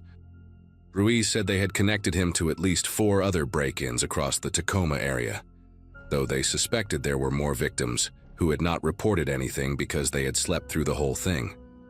I was the first one who had been awake, the first one who had seen him coming down. Molly came over that afternoon and I did not tell her what had happened. I cleaned up the soot he had tracked across the floor, put the presents back under the tree, and watched her tear into the wrapping paper with the kind of joy only a child can have on Christmas morning. My ex-husband picked up on something when he dropped her off. He asked if I was feeling okay, said I looked pale, but I just told him I had not slept well. It took me 3 days to stop flinching at every small noise in the house. I had a locksmith come out and install a chimney cap with a heavy-duty lock, the kind that bolts directly into the masonry. I also bought a security system, the type with cameras and sensors on every door and window, and I have not slept through a full night since that morning. Sometimes I still think about his face in the kitchen doorway, that look of mild annoyance, like I was just an obstacle between him and what he wanted. I think about how easily he said, "Nothing happens to you," while his eyes told a completely different story. And every Christmas Eve now, no matter how cold it gets outside, I leave my fireplace damper sealed shut and double-check the locks before I go to bed. Molly still asks me to leave the tree lights on overnight, and I still do it for her. But I sit in the living room until dawn, watching the glow reflect off the walls, listening for sounds that do not belong.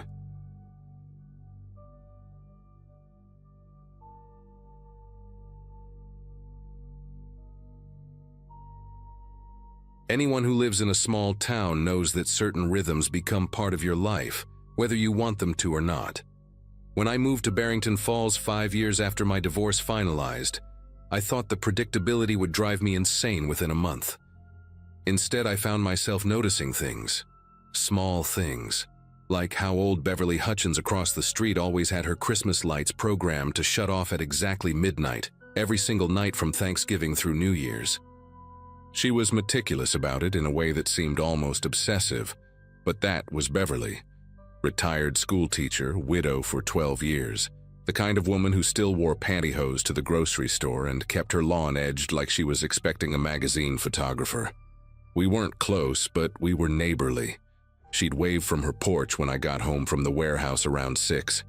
I'd help carry her groceries when I saw her struggling with bags. That's how it works in places like this. Christmas Eve 2024 was unseasonably warm for Massachusetts. One of those weird winter nights where you could almost smell the ground thawing. I'd spent the evening at my sister's place in the next town over, eating too much ham and making awkward small talk with her husband's family.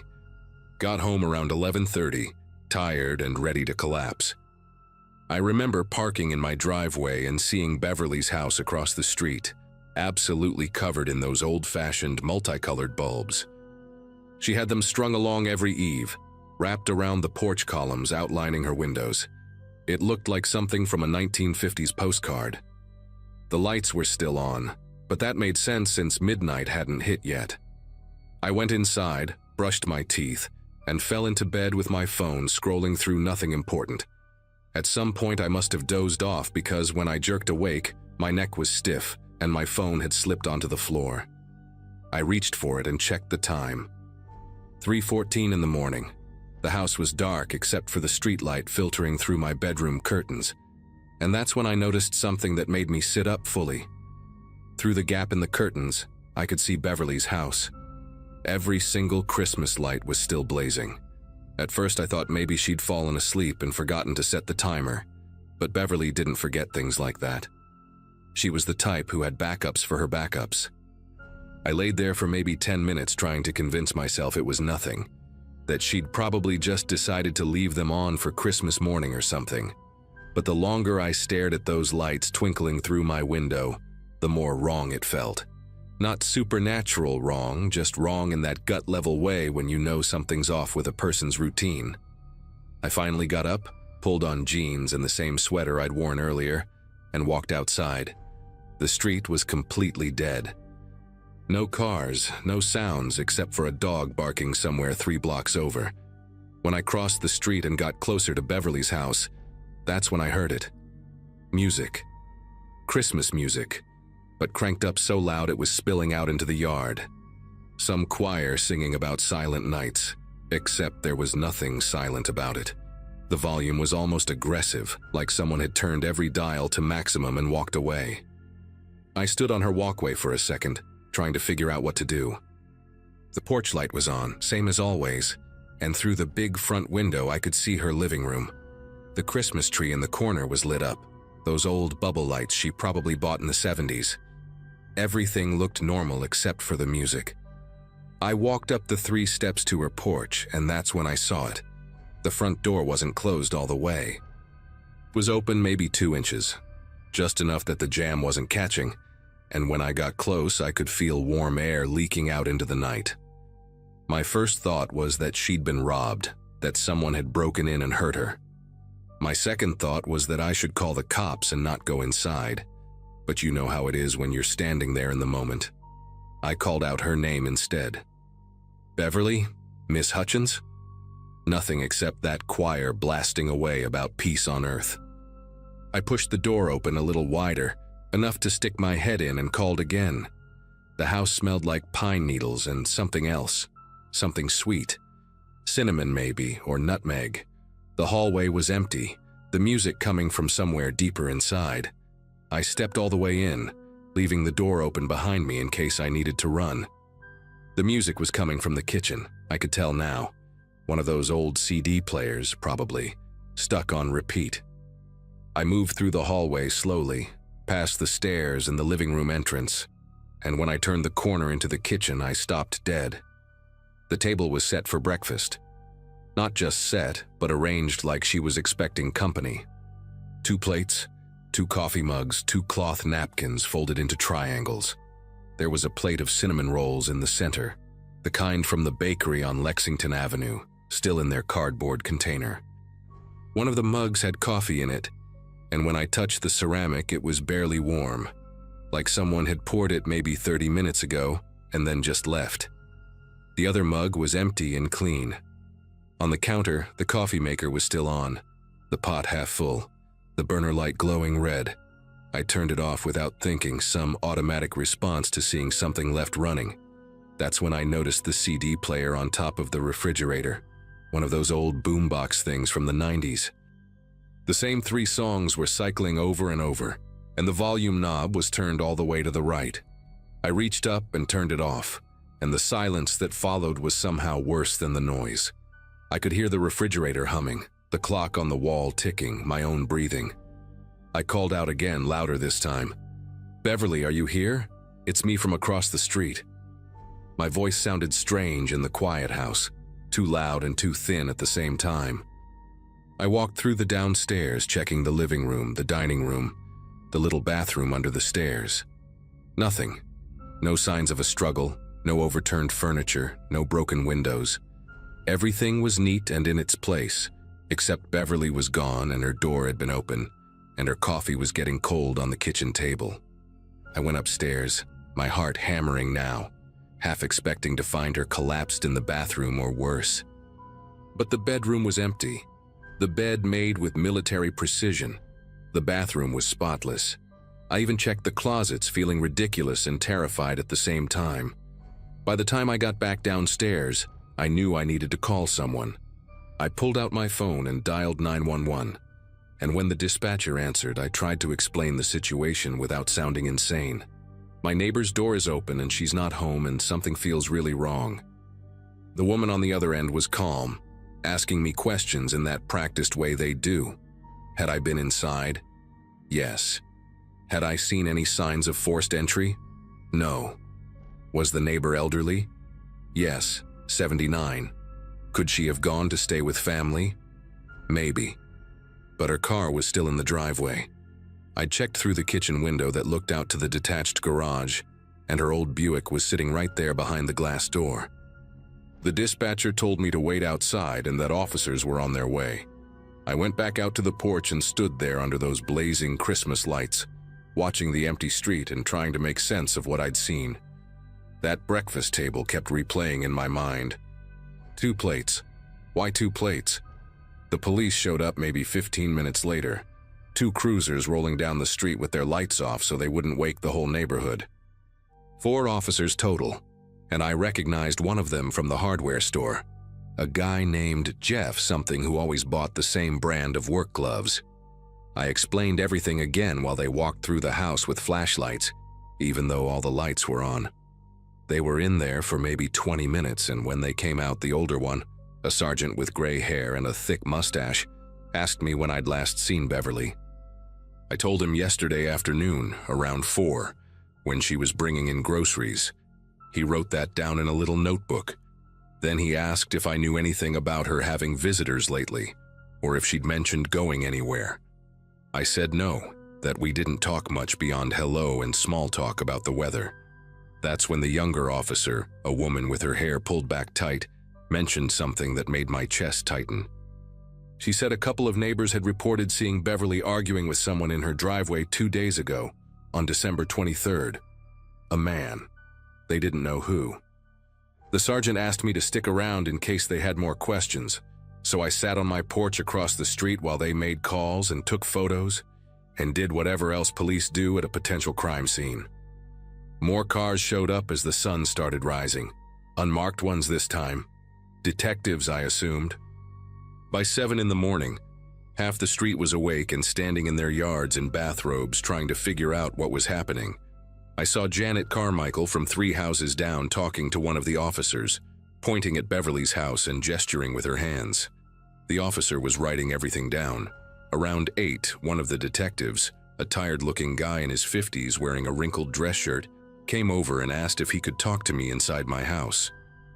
We sat at my kitchen table and he introduced himself as Detective Marsh. He asked the same questions the first officers had, but more detailed this time. Did Beverly have family? I didn't know.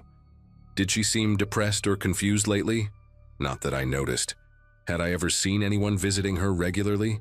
Just the lawn guy in summer and someone who looked like a nephew maybe once or twice. Then Marsh asked me about the man in the driveway. I told him I hadn't seen anything, that I worked until 6 most days and must have missed it. He nodded and flipped through his notebook, and that's when he told me something that made everything click into a horrible kind of sense. The man Beverly had been arguing with was identified by 3 separate neighbors. His name was Colin Pritchard, and he was basically Barrington Falls royalty. Owned the largest construction company in the county, donated to every charity event, coached Little League for 15 years, the kind of guy who everyone called a pillar of the community. He and Beverly had some kind of dispute over a property line issue going back 6 months. His company was building a new subdivision on the land behind Beverly's house, and she'd been fighting the zoning permits, claiming the construction was encroaching on her lot and destroying the old oak trees she'd planted with her husband decades ago. Marsh said the argument 2 days ago had gotten heated enough that someone almost called the cops, but Beverly had waved them off and gone back inside. Pritchard had driven away angry, according to witnesses. I sat there processing this while Marsh watched me carefully. He asked if I'd ever had any interactions with Pritchard, and I said no, that I'd seen him around town but never spoke to him. Marsh thanked me and left, and I spent the rest of Christmas Day watching police cars come and go from my window.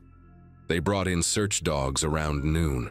I watched them work through Beverly's yard and the wooded area behind her property, their handlers walking them in careful grids. The dogs hit on something near the tree line, and suddenly there were more officers back there, marking off areas with yellow tape. My phone rang around 3 in the afternoon. It was my sister asking if I was okay, saying she'd seen something on Facebook about a missing woman in Barrington Falls. I told her I was fine, and that I'd call her later. I couldn't stop thinking about those 2 plates on the table. Had Beverly been expecting Pritchard? Had he come back on Christmas Eve to talk things through, and something had gone wrong? The truth came out piece by piece over the next week, and it was worse than I'd imagined, but also exactly what you'd expect from a small town covering for one of their own until they couldn't anymore. The dogs had found Beverly's scarf in the woods, along with disturbed soil that led cadaver dogs to a shallow grave 30 yards into the tree line behind her property. They found her body on December 27th. The medical examiner determined she'd been killed by blunt force trauma to the head, likely in her own driveway before being dragged into the woods. Pritchard's story fell apart within 48 hours. Security footage from a neighbor's Ring camera showed his truck parked on the street at 11:30 on Christmas Eve. Phone records showed Beverly had called him that evening, probably trying one last time to resolve the property dispute before the holidays. Witnesses came forward saying they'd heard him at the bar on December 23rd, drunk and ranting about that old woman ruining everything and how he'd take care of it himself. He was arrested on December 29th at his office, surrounded by photos of him shaking hands with the mayor and cutting ribbons at charity events. The prosecutor said he'd likely panicked during another argument, hit her with something, maybe a piece of construction equipment from his truck, and then spent hours trying to cover it up. The breakfast table, they figured, was Beverly's attempt at peace. She'd probably invited him over Christmas morning to talk civilly, not knowing he'd already decided violence was easier than compromise. The trial happened in the fall of 2025, and I didn't go. I read about it in the paper like everyone else. Pritchard's defense tried to paint it as an accident, a tragic misunderstanding between neighbors that got out of hand. The jury didn't buy it. He got 25 years to life, and the judge made a point of saying that no amount of money or community standing puts someone above the law. The local paper ran editorials about how Barrington Falls needed to take a hard look at who it chose to trust and elevate. But you know how these things go. 6 months later, people were already talking about Pritchard's son taking over the construction company and how the family had been through enough. Someone started a fundraiser for his legal appeals. That's small towns for you. Forgiveness comes easier for some than others, especially when they've got the right last name and enough people who owe them favors. I still live across the street from Beverly's house. Her nephew sold it in the spring, and a young couple with 2 kids moved in by summer. They repainted it gray and took down all the old Christmas decorations, replaced them with those white icicle lights that look cold and modern. I haven't told them what happened there. They seem happy, and maybe that's enough.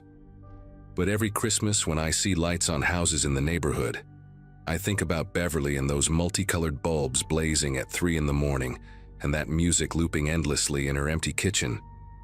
I think about how she'd spent all that time trying to save those oak trees her husband planted, trying to protect something that mattered to her, and how someone decided his convenience was worth more than her life. The property dispute got resolved after she died, of course. The construction company got their permits, the subdivision went up, and the oak trees came down. Drive past there now and you'd never know they existed. That's the part that gets me the most. She died over trees that don't even cast shadows anymore, killed by a man everyone thought was a good guy, right up until the moment they couldn't pretend anymore. I don't wave at neighbors as much as I used to.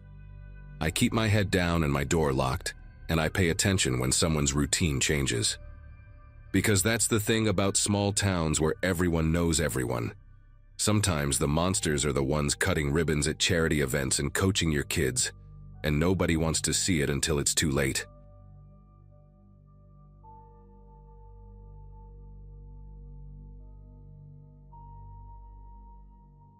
Christmas morning carried that heavy, padded quiet you only get after a full night of snowfall, and my grandpa Leonard said it was the perfect time to check the back section of the property. At the time, I was 16, and trying hard to pretend I knew what I was doing with a rifle slung over my shoulder, even though he insisted I keep the safety on the whole way.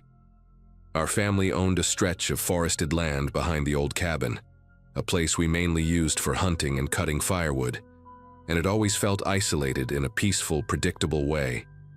That day, the cold had a strange density to it, the kind that clung to every breath and made even normal sounds feel distant. Leonard walked ahead with his slow, steady steps, humming some off-key Christmas hymn the same way he had since I was little. It was supposed to be just another simple walk, maybe an hour or 2 in the woods before heading back for lunch.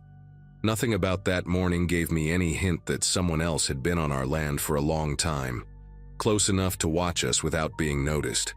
Snow dampened every footstep as we moved farther from the cabin, following an old, thin trail that only Leonard seemed able to recognize anymore. He kept pointing out fresh deer tracks, telling me to pay attention to how they curved and how the snow dipped beneath them, as if he were giving a lesson I'd remember for the rest of my life. I remember nodding along while trying to ignore the uncomfortable tug of wind sneaking through the seams of my jacket. About half a mile in, the trees thickened into a cluster of spruces so tall they felt like a wall, and Leonard slowed down. Something about the shape of the ground didn't match what he expected. A narrow indentation cut through the snow, not deep like an animal path, but straight and deliberate, with edges softened by fresh flakes. He crouched down and brushed the top layer aside, revealing compacted snow flattened by something heavier than a deer. I noticed a faint sour smell carried by the air, like damp fabric mixed with old smoke. Leonard didn't say anything at first, but the way he squinted told me he didn't like what he was seeing. We followed the strange path deeper into the spruces, moving slower now, the forest closing around us so tightly the sky disappeared above the branches. The trail widened, revealing footprints that had partially refrozen, uneven but unmistakably human, one set, leading farther in. A few yards ahead, something dark poked out behind a cluster of fallen branches. Leonard raised his hand for me to stop, then approached it carefully, using the tip of his boot to brush away loose twigs. What appeared beneath didn't look like anything I'd ever expect to find on our land. A curved sheet of tin, shaped into a half-shelter and buried under packed snow. Its sides were reinforced with logs and pieces of old fencing, all crudely tied together with knotted rope. Inside, through a narrow opening, I could see blankets piled high, a rusty kettle, and a blackened lantern hanging from a nail. The air creeping out from the gap was shockingly warm, carrying the smell of cooked meat and something earthy, almost metallic. It didn't register right away that this wasn't abandoned. Everything looked recently used, almost tended to. Before either of us could make sense of it, a crunch echoed from behind the shelter, like someone stepping on a thick layer of ice. Leonard's entire posture changed. He straightened slowly, eyes darting along the tree line as if he already knew what was coming. A shadow shifted between the spruces about 30 yards away, tall and rigid, too deliberate to be wildlife. I caught only a fraction of the figure, a dark coat, a hood lined with frost, and the briefest glint of something reflective near the person's hand. Whoever it was had been there long enough to realize we'd uncovered the hide. Leonard didn't raise his voice or panic. Instead, he leaned toward me and whispered, barely audible, telling me we needed to walk back the way we came without running. My chest tightened as I caught another glimpse of movement, this time closer, edging around the trees with slow, calculated steps. The person wasn't yelling or threatening us. They were just watching, following the line of the shelter as if gauging how much we'd seen. Leonard tapped my arm lightly, guiding me backward, and the weight of the forest suddenly felt different, thicker, like the woods themselves had started paying attention. Leonard kept his voice low as we moved, telling me to keep my eyes forward and not look back, even though every instinct in me wanted to pinpoint exactly where the stranger was. The forest seemed to absorb the small sounds we made, almost muting them, but every few steps I caught the faint crack of branches behind us, measured, patient, like the stranger wasn't trying to hide anymore. Leonard's hand hovered near my shoulder, steady but tense, guiding me along the narrow path we'd taken earlier. The cold seeped deeper into the air, mixing with the heavy scent that drifted from the hide, something like wet canvas and stale smoke. I kept imagining that whoever lived out here had watched us for weeks, maybe months, studying our routines from this hidden shelter. When we reached a bend where the trees thinned for a moment, Leonard subtly angled his head toward me as if to say, "Almost there." But the look in his eyes said he didn't believe it. A few minutes later, the path dipped downhill, and the snow grew uneven, dotted with chunks of ice that hadn't been there on our way in. Leonard slowed down again, scanning the tree line with quick, darting glances. The stranger was still out of view, but the woods carried a new kind of quiet. Sharp, expectant. I heard a sound off to our right, low and dragging, like something being pulled through the snow. Leonard shifted his stance as if shielding me without making it obvious, and nudged me forward with a gentle pressure. We stepped carefully over a fallen log, and that's when I spotted something half buried beside it, a strip of red fabric frozen stiff, attached to a zipper. It looked like part of a winter jacket, small, worn down, smeared with dirt as if it had been there a long time. Leonard didn't let me stop to examine it. He just murmured for me to keep moving, his voice tighter than before. The unease wrapped around us like a second layer of cold, and every distant creak in the forest started sounding like a warning. We reached a point where the trail split into two faint paths, one we came from, and another that veered left toward a cluster of younger trees. Leonard hesitated for a moment, glancing between them. That pause stretched longer than it should have, and I realized he was listening intently, trying to locate the stranger by sound alone. Then something soft hit the snow behind us, a light thud, followed by the rustle of branches settling. Leonard made his decision instantly. He guided me down the path to the left, one we'd never taken before, hoping it would lead us around and back toward the cabin from the opposite direction. The deeper we went, the more the terrain sloped, making it harder to stay balanced on the thick snow. I could sense Leonard calculating every turn, every noise, as if replaying years of walking this land in his head. Still, The steady pattern of footsteps kept tracing us, distant but deliberate, like the stranger didn't care about leaving tracks anymore. The farther we moved from the shelter, the more the forest pressed in, branches low enough to brush our shoulders and scrape against our sleeves. My breath grew uneven, forming brief clouds that drifted upward and vanished. Leonard finally whispered that he'd noticed something earlier, small changes around the cabin that he'd been dismissing as wildlife. Wood moved near the shed, scraps of food left in strange places, footprints that melted before he could check them properly. He hadn't wanted to worry anyone on Christmas, but now everything fit together too cleanly. The stranger hadn't stumbled onto our land. They'd settled in, hidden in plain sight, inches from where we lived. As we followed the slanted path, a sharp crack echoed from behind us, louder than any before. Leonard didn't say a word, but the way his jaw tightened told me he knew we were running out of time to stay unnoticed. The slope leveled out near a cluster of old birch trees where the snow thinned, exposing patches of brown, frozen earth.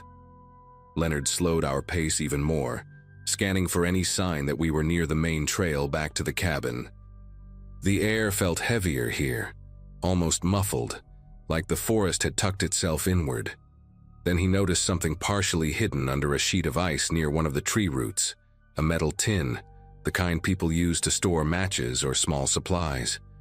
He nudged it gently with his boot, and the lid shifted just enough for us to see what was inside. Folded scraps of newspaper lined with notes scribbled in pencil, most of them smeared and warped by moisture. One of the visible phrases mentioned a weathered cabin on the ridge, and another, barely legible, described movement near the east window. Leonard didn't let me read further. He pushed the tin back under the ice with a controlled motion, as if returning it to where it belonged, and whispered that we needed to get home as quietly as possible. We moved again, weaving between the birches, heading toward a ridge that would give us a view of the cabin if we could get high enough. The wind picked up in sudden bursts, carrying dry flakes that stung as they hit our faces. Leonard kept glancing upward, as if judging whether the stranger had climbed the ridge before us. I kept listening for footsteps, but the wind scrambled every sound, turning the forest into a swirl of shifting noises. Just as we reached the base of the ridge, something metallic clinked behind us, faint but unmistakable. Leonard tightened his grip on the strap of his backpack and motioned for us to climb fast, but quietly. We dug our boots into the snow, pushing upward while trying not to send loose chunks rolling downhill. Halfway up, I spotted a dark shape at the bottom of the slope, motionless, angled slightly as if watching the path we had just taken. Leonard whispered for me not to stop, and we kept climbing until the ridge finally opened into a flatter stretch of ground. From the top, the cabin was visible through a patch of thinner trees, its chimney releasing a thin ribbon of smoke. Seeing it should have made me feel safer, but the distance between us and it felt larger than ever, as if every inch of the forest between was waiting for the stranger's next move. Leonard crouched low, checking the tree line below for any sign of the figure. After a moment, he leaned closer and murmured that running the rest of the way might draw too much attention. But walking gave the stranger time to intercept us. Neither option felt right. The wind dipped for a moment, and in that brief silence we heard a new sound, a soft, steady tapping coming from behind a stand of pines farther down the ridge. Not loud, not hurried, just an eerie, rhythmic knock, like someone using a stick against a tree trunk. Leonard's jaw tightened again, and he motioned for us to move toward the right side of the ridge, where the trees were denser and the ground sloped gently enough to descend without sliding. We slipped into the thicker cover, branches brushing against our arms and coats, the smell of pine sharp in the cold air. Leonard whispered that the tapping was intentional, a way of alerting us or guiding us. Either idea made my chest tighten. We moved downhill in slow steps, trying to keep our silhouettes hidden among the trees. Every few yards, another faint knock echoed from a different direction, as if the stranger was circling, pushing us away from certain areas. By the time we reached the lower stretch of the hill, the sound had stopped entirely, replaced by the soft whisper of snow drifting from branches overhead. The cabin was only a short walk away now, Leonard turned to me, his expression calm but intensely focused, and told me that as soon as we reached the open field behind the shed, we would make a straight dash for the back door and lock everything behind us. Before he could say more, a dark figure stepped briefly into view between two distant rows of trees, just long enough for us to know the stranger wasn't finished with us yet. Leonard barely gave me time to process the sight before he tapped my arm and guided me forward, keeping our pace slow until we reached the edge of the trees. The snow in the open field looked untouched, smooth, pale, and almost too perfect. He paused for a breath, scanning the woods behind us as if trying to calculate how far the stranger might be. Then he leaned in close and murmured that once we stepped into the field, there'd be no cover and no room to hesitate. My pulse thudded in my ears, loud enough that it felt like it might give us away. He counted under his breath, just a short, steady rhythm, and on the last beat, we broke from the tree line. The cold air hit harder without the forest blocking the wind, and every step felt agonizingly loud, crunching through the crusted snow. I didn't dare look back, but I could sense movement at the edge of the woods, like a shadow shifting against darker shadows. We were halfway across the field when a sharp crack echoed from the tree line behind us, louder than anything we'd heard all morning. Leonard reached back, lightly touched my elbow, and told me to keep going no matter what. The cabin grew clearer with each step. The faded boards, the small wreath Grandma had hung on the door, the old sled propped beside the porch. For a moment, the sight almost grounded me, but the sound of sprinting footsteps behind us shattered any thought of safety. Leonard didn't turn around. He just urged me forward, pushing through the final stretch of snow. When we reached the back steps, he swung the door open, practically pulling me inside before shutting it with a force that rattled the window panes. The lock clicked into place, followed by the heavy slide of the wooden bar he rarely used. Outside, the footsteps slowed, then stopped altogether, settling into a silence that felt unreal. Inside the cabin, everything looked exactly as it had that morning. The tree light still glowing, the scent of cinnamon lingering in the air, but the warmth that usually made the space feel alive now felt thin and uncertain. Leonard motioned for me to stay away from the windows while he grabbed the old radio to call a neighbor who helped with security on larger properties. As he spoke in low, clipped words, I moved closer to the wall, listening for any sign that the stranger was still nearby. Minutes passed with no sound, no footsteps, no tapping, nothing. When the neighbor finally arrived, he circled the property with Leonard while I watched anxiously from the living room. They returned after a long stretch, both carrying that stiff, serious look adults get when they can't make sense of something. The only tracks they found were our own. No sign of the stranger, no trace of the hide, not even the path we followed earlier. It was as if the forest had swallowed everything the moment we ran. For weeks after that day, Leonard kept a closer eye on the property, checking the far corners of the land before sunrise and again at dusk. Nothing unusual ever turned up. No new footprints, no tapping, no makeshift shelter hidden beneath the spruce trees. Eventually, life settled back into its normal rhythm, but every Christmas morning I still catch myself glancing toward the tree line, half expecting to see a figure standing between the branches, waiting. Leonard has his own way of coping. He keeps the wooden bar across the back door year-round now, even in the summer. We never talked much about what we saw or the person who watched us from the woods.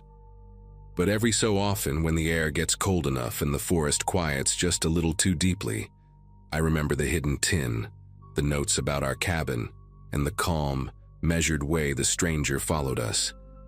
And even though nothing ever happened after that day, I've never shaken the feeling that he left because he chose to, not because he was gone for good.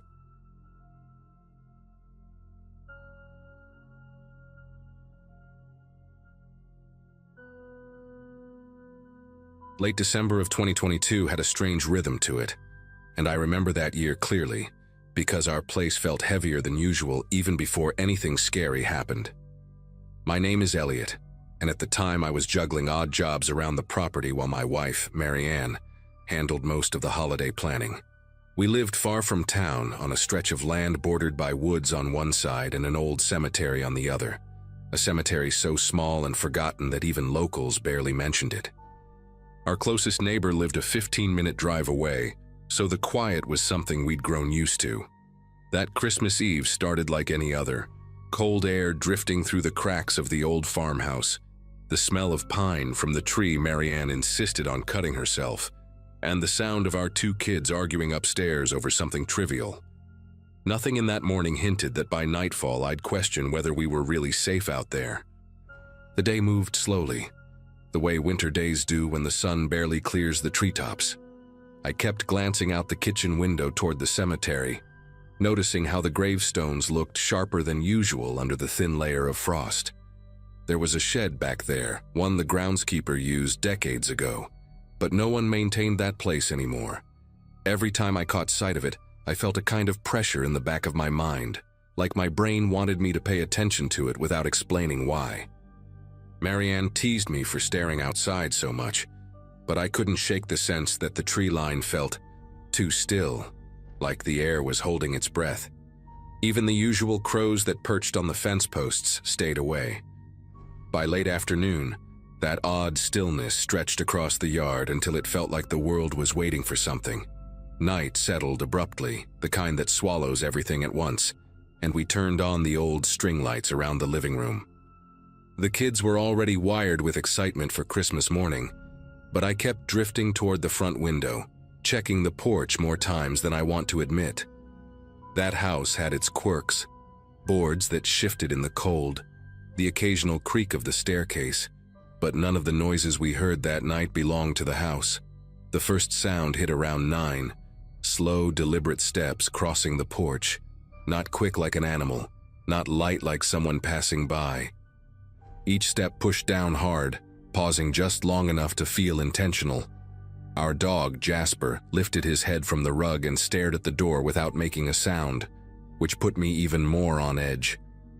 He wasn't the kind of dog to stay quiet when strangers approached. Marianne looked at me, expecting me to go check, but before I could reach the entryway, something tapped the living room window. 3 sharp knocks, spaced evenly, like someone signaling instead of begging for attention. The kids went silent upstairs. Even the warm glow from the Christmas lights felt wrong after that sound, too soft compared to the sudden pressure pulsing around the house. I reached for the back door instead of the front, thinking maybe someone needed help or got lost.